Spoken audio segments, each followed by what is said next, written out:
It feels like the domino effect that leaders in West Africa wanted to avoid after Mali mutinous soldiers taking a state television in Burkina Faso to announce the overthrow of President Christian Kaboré and the suspension of the constitution. This after an overnight of gunfire in the capital. Soldiers who've been saying since November that how they felt exposed in the face of an Islamist insurgency running rampant across national borders in the Sahel. We'll be asking about the latest out of Ouagadougou. What would an eventual coup, if it does indeed get confirmed now, change in yet another poor landlocked nation where radicals seem to be preying on weak institutions? Turn back the clock 7 short years. There were rising aspirations in Ouagadougou. The youth had taken to the streets to say enough of the strongman rule of Blaise Compaoré, who'd been in power for more than a quarter century. What's happened since? How much do these soldiers represent a different generation or a return to the past? And what response from West African states who've just slapped drastic sanctions on neighboring Mali, this after coup leaders there broke their promise of swift elections? We're looking at the coup in Burkina Faso, and we're joined here on set by France 24's Mark Perlman, who's been following the latest. From Niamey, Yahya Ibrahim, senior analyst for the International Crisis Group think tank and advocacy organization. Thanks for being with us. Thanks for having me. Also with us, reporter and filmmaker Michael Kirtley. Good to see you. Good to see you. The France 24 debate, where you can join the conversation on Facebook and Twitter, hashtag F24debate. So, Mark Perlman, first we had the overnight gunfire. Then we had soldiers claiming that the president was under house arrest. Then, early afternoon, a tweet saying, no, come down and sit and negotiate. So that caused more confusion.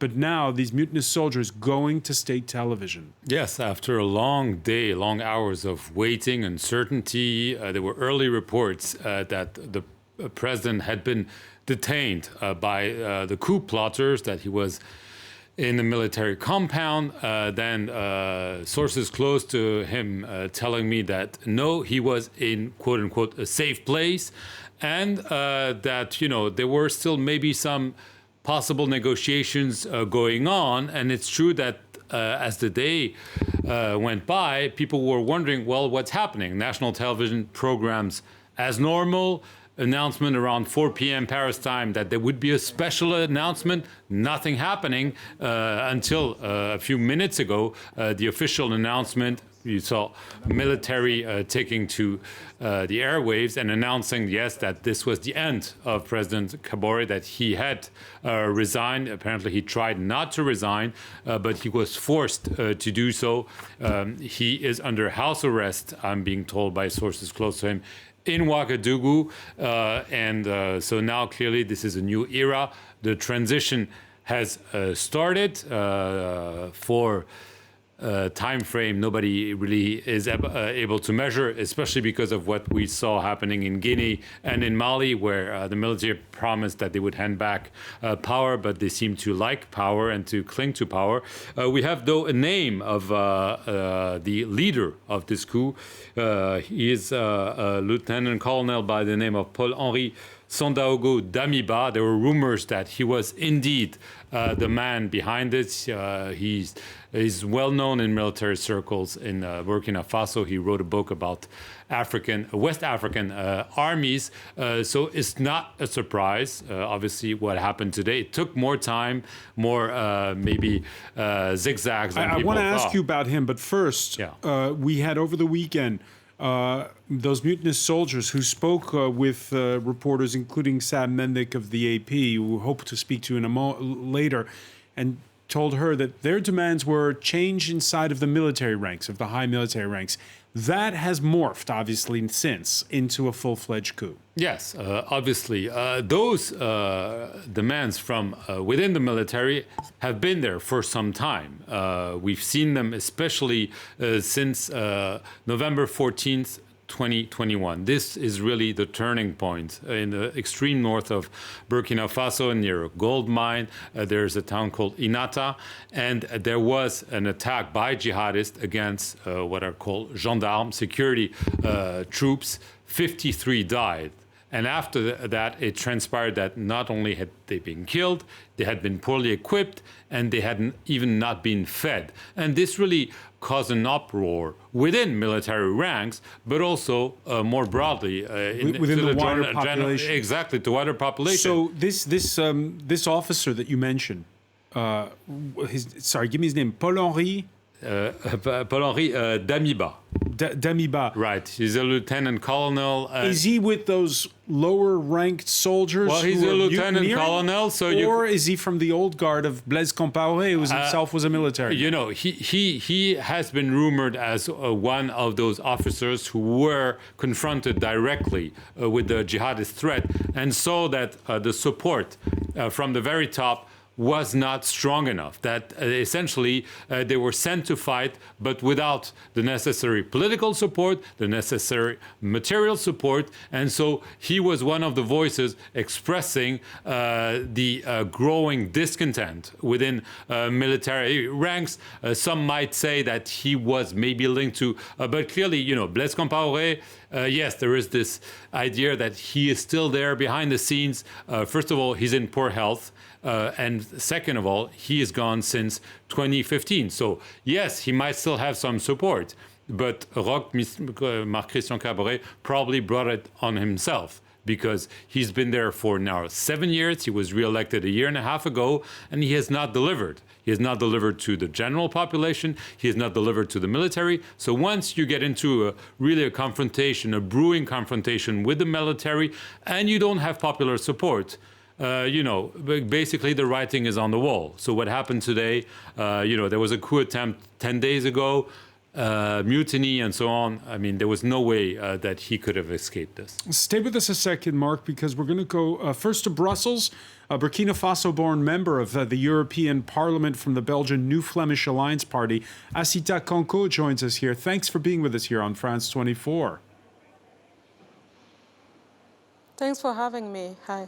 We're digesting the news as it breaks of the coup seemingly succeeding with those officers going on state television in Ouagadougou. Your reaction? Well, I was worried since a couple of days already. We could see this coming since Facebook was blocked a couple of days ago, and then yesterday with all the shootings on during the weekend. I feel quite shocked. I must say my family is there, and since a couple of months, my aunts have been fleeing the north towards Kaya, that is also now on fire. So it's very worrying situation. What I've noticed today, I'm reacting both as a Burkina-born person and as an elected member of the European Parliament. So I see this as a daughter, as a sister, as a cousin, etc. I see this as something that actually happened in a place and suddenly you become a refugee. Suddenly your house is lost. Suddenly you don't know where you are anymore. And then you have a president who is really careless, an army that is totally lost, and jihadis that are advancing. So today I'm wondering, will people even notice that Mr. Kaboré is no longer president? Maybe they will only notice that the military is now there. And second, as a member of European Parliament, I worry also because people fought for democracy. People fought for transition, and some people, young people, died for this under the bullets of former President Compaoré. And today, what has been the result of the fight? To have a president who did indeed not achieve, an army that is starving, and jihadis that are advancing. And this country used to be secular. So it's showing us that Islamism is a poison that can really get into a society and destroy it very, very fast. Well, let me bring in Ibrahim, Yahya Ibrahim from Crisis Group. Your thoughts, the writing had been on the wall, as our guests have said so far, but is this an own goal, or is this because of factors beyond Burkina Faso's control? Well, I think this has been, coming. A lot of people saw it coming due to the deterioration of the security situation in Burkina Faso, but also in the overall region. Look at the figures only. In the last 3 years, over 7,000 people were killed in Burkina Faso, including 100 militaries and thousands of civilians. 2 million people were displaced. And the security is only is only growing bigger without a sign that the government is going to handle it.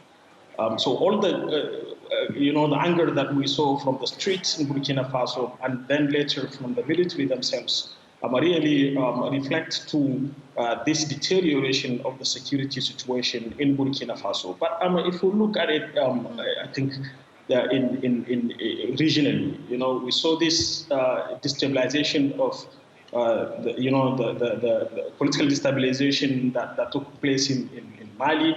We saw also the coup that happened in Guinea. We now see another coup here. I think we realize that jihadists have not been able to take power to conquer urban cities. They have been mostly instigating violence in rural areas. But now the violence that they create in rural areas is destabilizing capital cities. And this is really disturbing. They're not able themselves to come to these capital cities, but they are able to instigate violence and political destabilization there. So this is really worrisome. We see this happen in Burkina Faso, and something say that this is not the only time that we'll talk about coups in the region. In the case of Roch-Marc Christian Kaboré, I'll put it to you, Michael Kirtley. What could he have done differently? Well, as you alluded to earlier, Francois, we were here in the same studio talking about the people's revolution against Compaoré. Back in 2014. Yeah, and I remember us talking and being very hopeful and being very excited, and then reality came in. I mean, there was on the positive side, there was a first election, a second election for the first time since 1978. They had free elections that elected the president. But at the same time, you had enormous destabilization throughout the region due to the waves of the tsunami of jihadis that were coming in, as you know, across the Sahara, over to Mali, down through Mali, down into Burkina Faso. And Burkina Faso, after Mali, has suffered the worst from this invasion of jihadis. Burkina Faso today is literally riddled with cells that in the northern and in the central north part of the country that are there just eating away at the soul of the country. And as Mark alluded to earlier, you've got a military at the same time that is not being paid and that is not being fed. So the president, yes, I mean, what he needed more was money to send to the military. That may have helped, that may have stabilized the country a little bit more. But the problem is, the problems in Burkina Faso are much bigger than the problems of just one government. And I fear that this portends very bad things for the region. For the wider region, we'll get to that later. Again, Mark Perlman, when we saw this slow burn start to accelerate, what were the reactions? We saw condemnation come from ECOWAS, from the African Union, but could more have been done? Well, clearly it was probably too late already. We saw also calls for the immediate liberation of the president by the EU, by the United States as well. But clearly it was already probably too late. There were attempts by the president to negotiate with the military, I'm told, throughout the day, to try to allay their demands and say, okay, I will listen to you and so on. But clearly this didn't work out. What's ironic, or sadly ironic, and probably shows that the president had lost control clearly over the military, is that the leader of this new junta, let's call it this way, Lieutenant Colonel Damiba, was appointed back on December the 3rd, so a month and a half ago, by President Kaboré to head the 3rd military region of Burkina Faso. So he was supposed to be one of the new faces of the military, because as Kaboré struggled with these jihadist onslaught and the military, he really tried to shake things up and name new people. And one of the people he named happens to be the person who is behind the coup today, which probably shows his lack of judgment, or the fact that distrust was really widespread in the military, and that didn't help him today to really stave off this coup attempt and in the end condemn him. All right. Before we listen to a clip from that statement that was read out a short while ago on state television, I just want a quick reaction from Asita Konko. This Lieutenant Colonel Paul-Henri Sandaogo Damiba is his name. For you, is that a new face or is it part of the old guard? Well, for me, it's a new face, but I don't know if the guard is new. Maybe, who knows who is behind this. And what is quite surprising is that he did not come on television to make his statement himself. He signed a statement that someone else went to read on television. Maybe there is an explanation for that as well. It's for the moment unclear. But this looks like an old story that is being repeating itself. You know, I am 41 today. I was 7 years old when I actually witnessed the first coup of my lifetime in Burkina Faso. It was in 1987 when Thomas Sankara was killed by former President Blaise Compaoré to become president himself. At least now we can say so far no blood has been shed in this coup for the moment. I hope it will stay so, but it looks like a deja vu. What happened when I called family and friends and relatives today, even 5 minutes before coming into this show, they kind of say, like, we're just eating food now and we're waiting for things to pass. This is exactly what we did in 1987.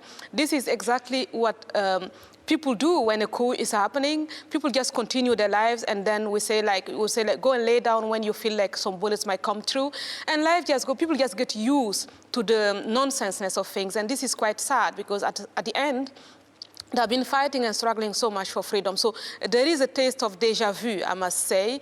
And that's why I'm also very worried, because what is going to happen, even what ECOWAS is saying, is also a deja vu. If you look at ECOWAS today, personally, I see a lot of members, a lot of leaders that also do not actually achieve for their people, the majority of the leaders into ECOWAS. So they have lost a lot of faith. I never spoke to any young person in Burkina Faso, and I'm in contact with many of them who would tell me I trust ECOWAS. So there is a crisis of trust as well. Someone else said it's much bigger. The issue is much bigger than Burkina Faso. It's much bigger than the situation now. It is a whole issue in the region. And I worry about what has been happening in Guinea with Russia, what has been happening in Mali, what is happening now with the youth, and what is going to go on in the future. There is a lot of passive aggressivity towards France as well, and I'm so sorry that France is standing alone in the Sahel. We have been working so much in the European Parliament about this, but unfortunately people think here that the Sahel matter and the Islamism in the region, that this is a problem far from us, but it's not. One, it's costing a lot of money. The EU has been giving so much money without a lot of accountability and control, and this can be summarized in what Dambisa Moyo said, dead aid. Who knows in whose pocket this money went? Nothing is going to improve, and people keep giving money like giving money is going to solve all the problems. Second, it's not the EU that needs to go there and solve the problem. These leaders need to be accountable, need to achieve for their own people. And third, did the world not sleep and think that Syria was far away? What happens after that? We should never underestimate Islamism in a region. It's never far enough. We're going to pick up on the point about what to do when it comes to the international community. But first, let's listen, if you're just joining us here on France 24, to that statement that was read out on state television in Burkina Faso a short while ago. This movement, which brings together all components of the defense and security forces, has decided to put an end to the rule of Roch-Marc Christian Kaboré on this, the 24th of January 2022. A decision made solely to put our country back on the right track and to bring together our forces to fight for the territorial integrity of our country, the recovery of our country, and the sovereignty of our country. Now, Asita Konko, you alluded to that 1987 coup, which resulted in the assassination of Thomas Sankara, who was a revolutionary revered by a lot of people in West Africa at the time. But that was different. It was a coup between military men. This time, it's soldiers pushing out civilians.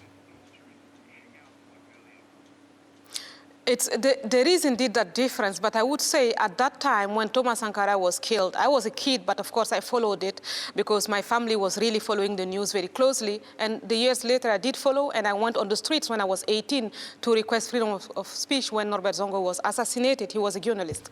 And in fact, what happened to Thomas Sankara had also a link with international politics. There were a lot of presidents in Africa who didn't want Thomas Sankara to continue to exist because he was one of the first presidents that actually was working for his people. Maybe they were too afraid to have to work as well. And everyone knows that Mitterrand didn't like, the French president then, Mitterrand didn't like Sankara a lot. He was having ideas and he was really saying sometimes in one of his speeches in Dar es Salaam that maybe he will not exist again. Asita Kanko, I'm unfortunately going to interrupt you. We're going to go straight to Ouagadougou. Reporter Sam Mednick of the Associated Press joins us for a live update. Thanks for speaking with us, Sam.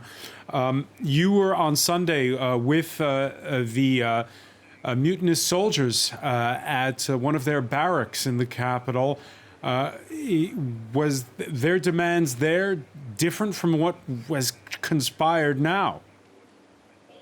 Well, their demands at the time that they weren't discussing necessarily removing the president. What they wanted was a change in the intelligence and military hierarchy and to be better treated. But it seems like since then things have evolved. But they did tell me in their less official demands that they wanted a military rule. That was on Sunday. So it looks like they've gone ahead with that. And then that is the situation that's transpired about 25, 30 minutes ago. And we have this Lieutenant Colonel Damiba, who appears to be the man in charge. Yeah, so he is the man in charge. He was the one who signed the communique, and according to some of the coup people participating in the coup, they told me he's in charge. He's a young man. I think he's in his 40s. From people I've spoken to who have worked with him, they say that they respect him. He's a well-respected soldier, and that he was recently promoted by the president to be in charge of the 3rd region. So that's all we know about him right now. It was a very short night for you, Sam, with gunfire overnight heard throughout the capital. And then today, the rumors, the toing and froing over what was actually happening. What's the mood right now in Ouagadougou? The mood is that the people took to the streets immediately, even before the official announcement. They were driving their bikes, honking their horns. People that I spoke to just said that they were really happy about this. They stood in support of the military. They're angry at the government. They're frustrated at the fact that the jihadist violence is spreading. People are being killed. Soldiers are being killed. So right now people are out and celebrating in much of the city. Is there a dissonance between those celebrating the arrival of military men today and those who fought to make the military go away back in 2014? Not that I've spoken to so far. I think that might become more clear in the coming days. But I think people see this as very different than what happened many years ago. They wanted a change from Kaboré back then, but now they just feel at a loss that the government's not doing a good job and they want protection. Sam Mednick, many thanks for that live update from Ouagadougou. Mark Perlman, it's starting to crystallize and it's come to a head. Thanks a lot. Thank you. Okay. Again, it's the question of what has actually happened during the past 24 hours. Yes, I mean, obviously, we'll probably know because today was really a day of mystery. People wondered all day, when will those military take to the airwaves? Because they were early on, we were told by people on the ground that the military were around the national TV station, and all day, even you had the midday newscast, went on as usual. And so this is why it fed speculation that there was maybe a negotiation going on. It seems basically what the military wanted is for the president to tender his resignation. He resisted. They put a lot of pressure, I was told, on him, basically to give way, because they told him he had no choice, that whatever he was proposing them, he had ample time to do so, ample time to promise and deliver to the military the help that they were wanting. And so clearly this was probably too late, despite last-ditch attempt to find a compromise. He was told that he had to resign, that there was no choice. This is what he did. He's under house arrest. The big question is, what happens to him? Will he be able to leave? We saw eventually the deposed president of Guinea, Alpha Condé, after weeks of uncertainty. He was first staying at his wife's home, and then he eventually left for the United Arab Emirates. In Mali, it was a kind of a different story, but we'll have to see how this plays out in the coming days. And also what the reaction will be from ECOWAS, the African Union. If there is a precedent, clearly the Burkina Faso regime, the new junta, can expect sanctions. But also the president shows that they're probably not going to leave in a hurry. Ibrahim this is the timing, Mark Perlman alluding to it. It was 1 week ago that these drastic sanctions, this embargo, was being put on neighboring Mali for basically going back on the promise to hold elections next month and pushing them back by 4 years instead. This drastic embargo that's been slapped on Mali. When you've done that, what do you do in the face of what's transpiring now in Burkina Faso? Well, this is already a disavowal to the ECOWAS and to those who thought that they needed to impose drastic sanctions so that they could, stop this, what is being referred to as an epidemic of coups. So despite the sanctions that they imposed on Mali, another coup just happened in Burkina Faso. So hold on. You think that the ECOWAS sanctions were squarely with the likes of Burkina Faso in mind? Yes, I do think that. I mean, it was clearly stated. The head of the state in the Sahel clearly stated that they will not allow coups like the one that happened in Mali to happen again in the region. So this is, it's clearly that the message that they were sending was not heard from the military in Burkina Faso, but clearly from the military in Mali too when they did the coup. But I mean, I do think that really one of the consequences of the security crisis is that it has further undermined the credibility and the legitimacy of the elected officials, including some of those who gathered in Accra to impose those sanctions. In Mali, in Burkina Faso, in Niger, and in other places, they are deemed responsible for all the failures that have brought us to the situation that we are at the time. So the sanctions. So let me ask you about this then. First the embargo, and now a coup in neighboring Burkina Faso. Does that undermine the legitimacy of leaders in places like Ivory Coast, Ghana, Nigeria, and Niger, where you are right now? Yes, I do think that the sanctions that the ECOWAS imposed already were quite unpopular in the eyes of many, civilians and people in the region. There is quite a bit of sympathy to the coup leaders in Mali, and you saw all the statements of support that they received from civil society organizations and also even political parties throughout the region. And that sent a message that ECOWAS was not supported by the sanctions that ECOWAS imposed were not supported by the laymen in the area throughout the region. So I do think that yes, it is a disavowal to all of them, and it is a lesson that they have to learn so that they start making decisions that go in line with the people's aspirations.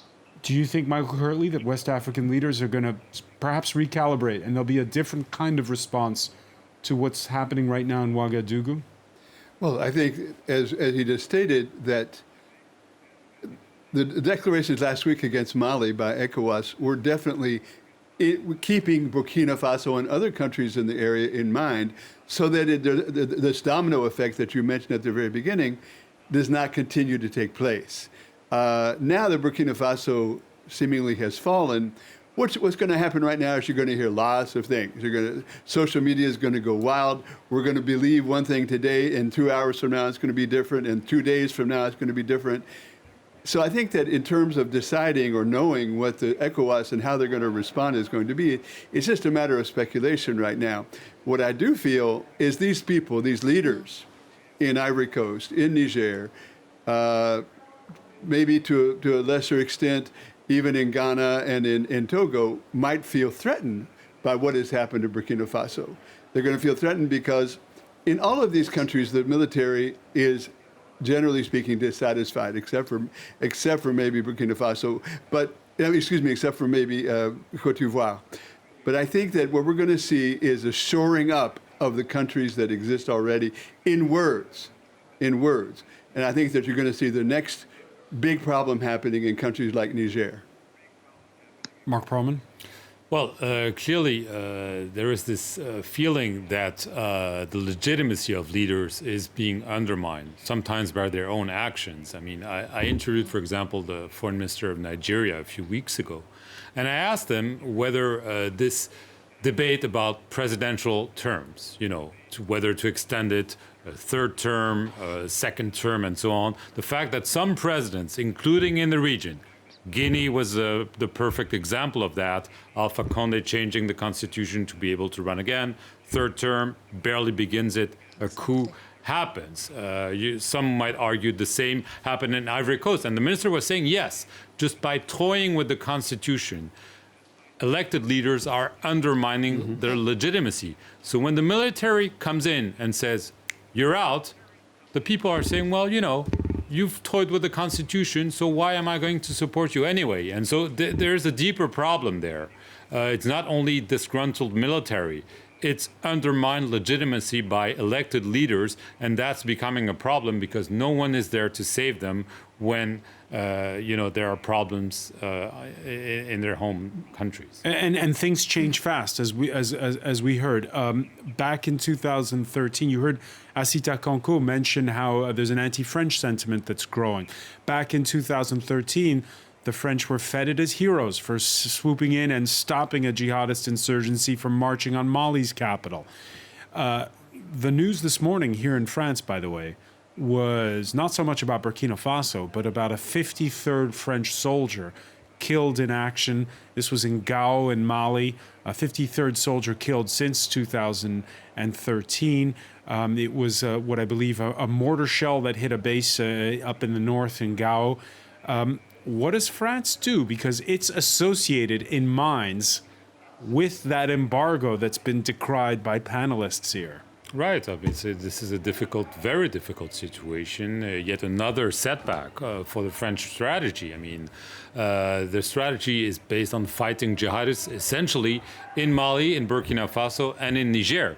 2 out of those 3 countries are now in the hands of military who, according to a senior French minister I spoke to several months ago, spend more time staging coups than fighting terrorists. And so there is growing discontent among the French military that they're essentially left on their own. So the problem is that Emmanuel Macron just announced a redeployment, quote unquote, of French troops, essentially cutting the number of troops by half. And the corollary is that it's supposed to be the military from Mali, Burkina Faso, and Niger essentially taking up the task that the French don't want to fulfill anymore. But when those military are in such disarray, well, this is basically handing the country over to jihadist groups. And that's a big, big problem. And Emmanuel Macron has another problem that you might have noticed that there are elections in a few months, and the French opposition parties are starting to ask, why are we in Mali? What are we doing in Burkina Faso? Why should we do this when those countries are seeing coups and violence and instability? And we're seeing on this map that we're showing that three borders region, the part in yellow in that map, which shows where a lot of those insurgent attacks have been happening. Asita Konko, it's not just the French who've sent troops, obviously. It's also been at the African Union. It's been the UN mission that's been there, and it's been European forces, a small force, but nonetheless. When you heard last week the news that Sweden was pulling out from that Takuba force that is in Mali, your thoughts of which way Europe should go on this? Is it, as Mark was alluding to, with many of the voters in the election saying, hey, this is far from our borders, this isn't our problem? What do you say to them? Yes, well, I hear also my own voters say this is not our problem, this is very far. But I also hear voters saying, you know, this is indeed our problem, but is this really the military way really the best way to help solve this issue?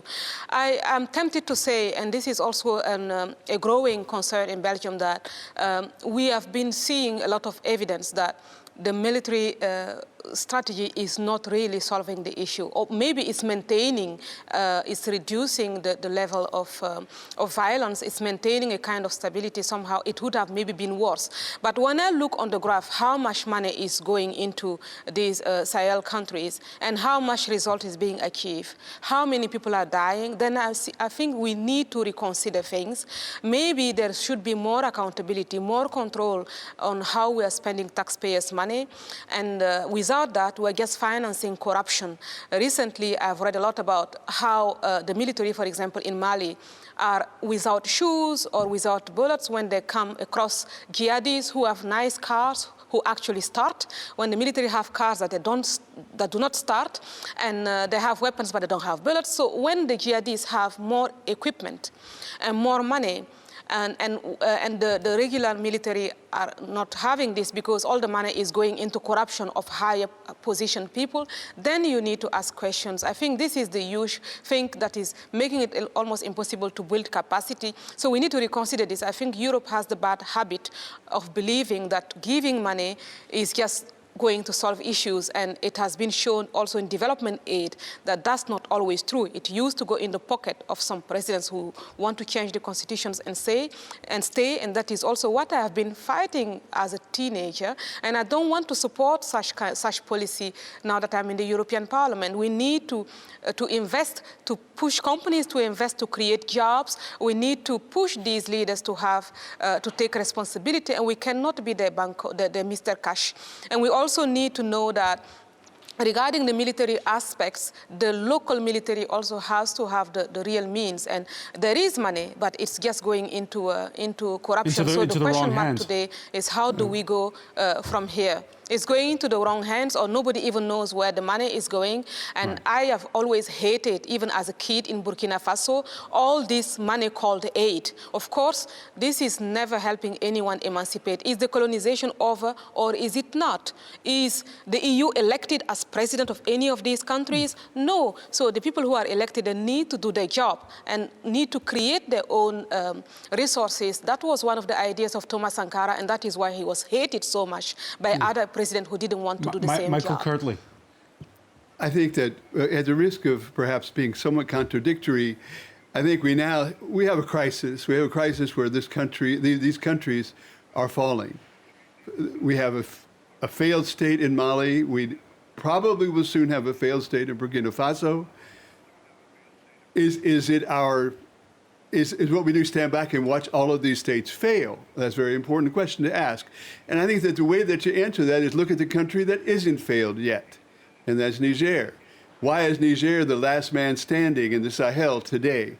It's not just because the jihadis haven't gotten around to going in there. It's because they have certain institutions in Niger. They have, you just mentioned, Madame Parlementaire, you just mentioned that it's not just by military means. Well, in Niger, I mean, they're not doing the best job possible, but they're doing a very good job in working through dialogue, through consolidating the national unity, through making people in Niger feel part of the country.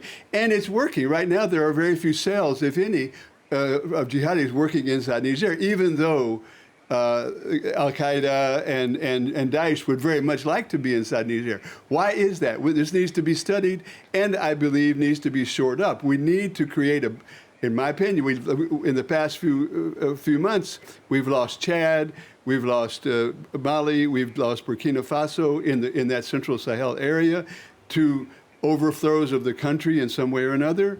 Nigeria is becoming more and more unstabilized. Are we going to let Niger fall just by saying we shouldn't be helping corrupt countries? I mean, I don't think that's the correct answer. The correct answer is to help those things that work in those countries. So, Ibrahim, sitting in Niamey, what are your thoughts?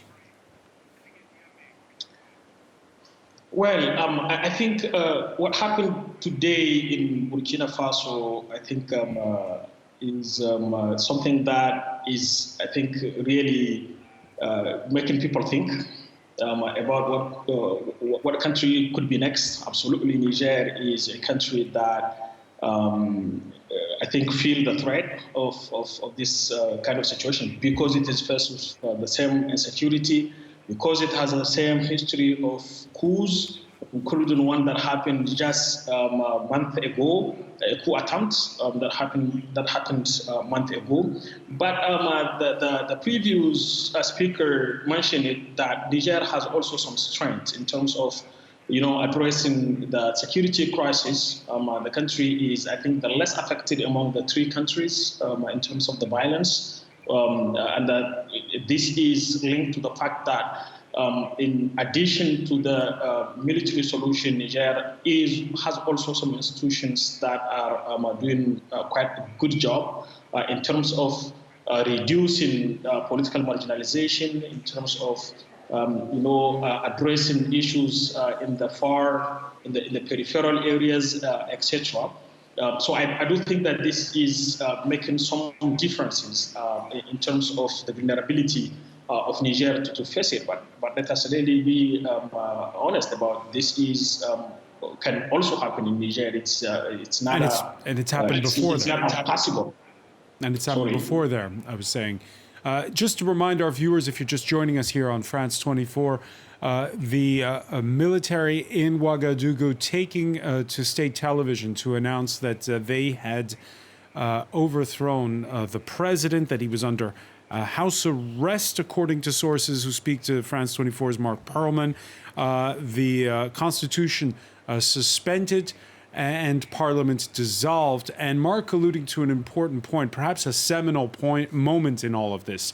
The rebellion follows weeks of simmering anger over the response to stepped-up jihadists in the north of Burkina Faso.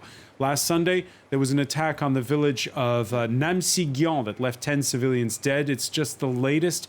The nation was shocked by the November 14th raid on a police base at Inata, that's near the Malian border. 57 killed, 53 of those were gendarmes. And more recently, December 23rd, 41 killed when a convoy of traders was ambushed near another northern town, Wayoguya. November's street protests over the Inata massacre, which was carried out by gunmen on motorbikes, prompted the president at the time to react.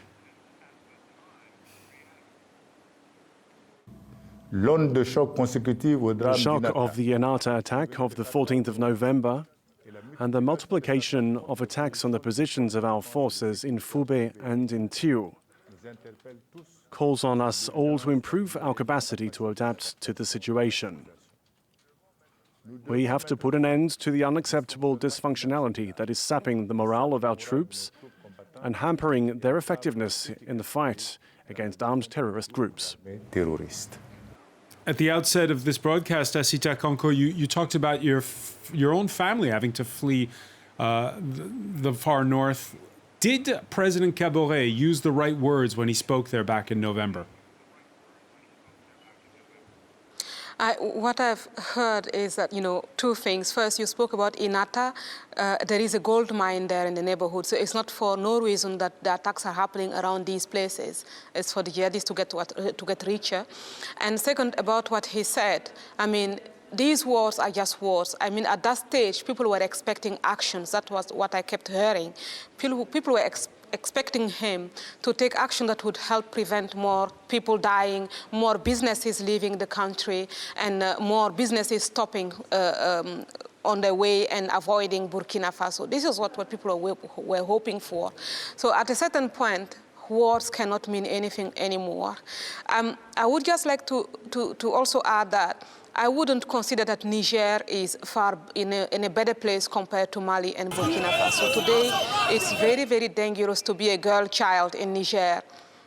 And I want to add also that the military, when I heard what they said today, you will see that they are not only acting like military people, they are also speaking like politicians. They're choosing their words. They know which... Burkina Faso is so experienced in having a push that they know which words to use to appease the international community, to make them not worry too much about the action that they're taking. Today, I don't know where this will go to, but what I also hear from people is that they're very happy. And in my own experience, people are usually happy when a coup happens, and only Europe is worried. So it's maybe a different in the political culture, because we can just vote here and change our people. And in some African countries, you can never change your leaders unless the military steps in to tell them, look, do something else. This is actually very sad. I wish we reach a point like in Ghana or in Benin or in Senegal when you can actually vote and have a democratic process. And so right now, you've made it quite clear to us that you're not a fan of military coups, but what do you do then if you're ECOWAS? Do you have the kind of embargo you have on neighboring Mali? How do you react to what's just unfolded? Well, I react because no, but what should they do? What should West African states do? What you mean they should do? What should happen?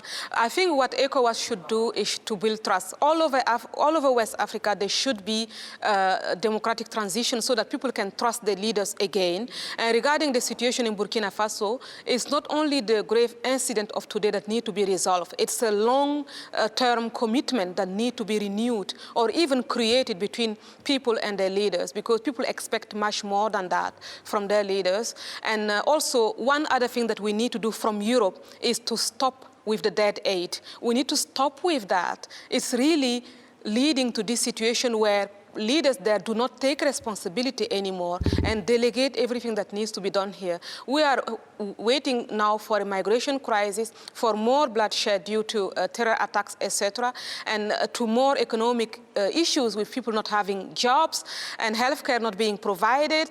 And you know, I hear people, I hear family members, I hear friends who are really worried and suffering a lot. And the answer that we have here since the 60s is still believing that we are living in the past. And the EU-Africa strategy that Macron is going to unfold in February really need to be higher and more original than what has been done so far.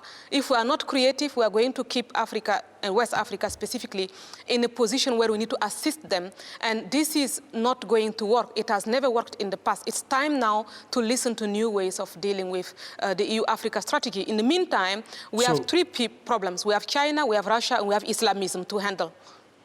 Mark Proman, we've seen over the past couple of years the European Union, under the previous German Chancellor, by the way, getting more interested in trying to engage with West Africa.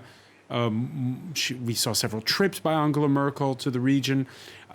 You heard there Asita Kanko mentioning, because France has the rotating presidency of the European Council, that he's going to be making a big speech next month on what to do when it comes to Africa.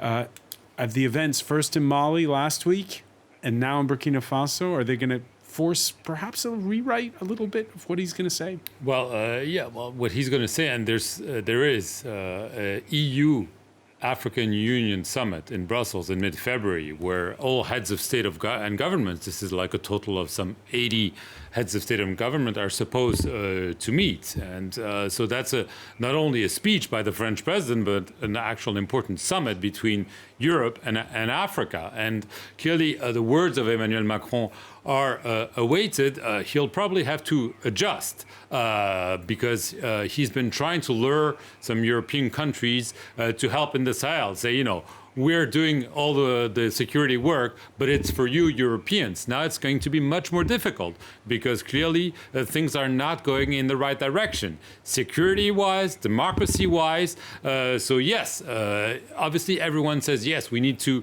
find a new way, a new relationship. The problem is the emergency because the security situation demands immediate responses. Yes, it's very good to say we need to invest in education, we need to invest in health, but this is long-term prospect, and yes, it's crucial. However, the emergency is now. The jihadists are striking military, they're striking security forces, they're striking civilians. And this undermined a lot of Roch-Marc Christian Kaboré's legacy because civilians have been killed on a daily basis. And so that's what you have to answer.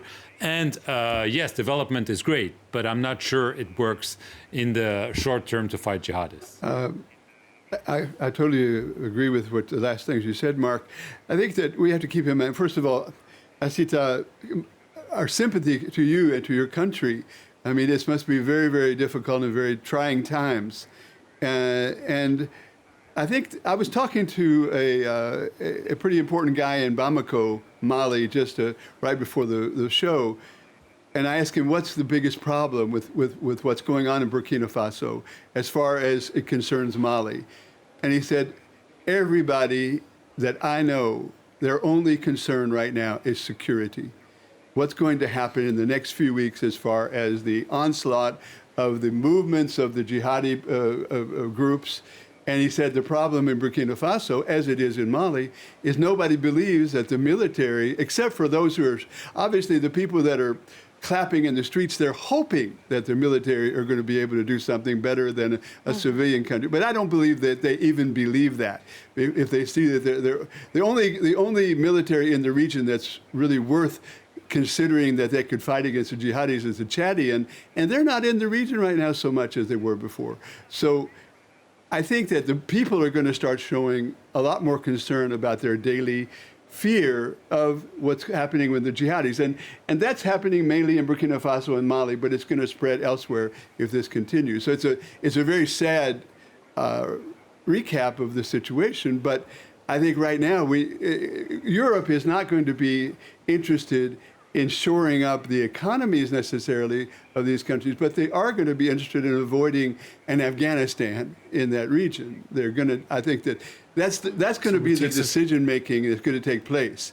The decision making is not going to be should Mali or should Burkina Faso or should Niger stand up right now in the world of nations. The decision is going to be how is this going to affect Europe and what do we have to do to overcome the bad effects. So much more to talk about. Unfortunately, we're out of time. And again, this story continues to unfold.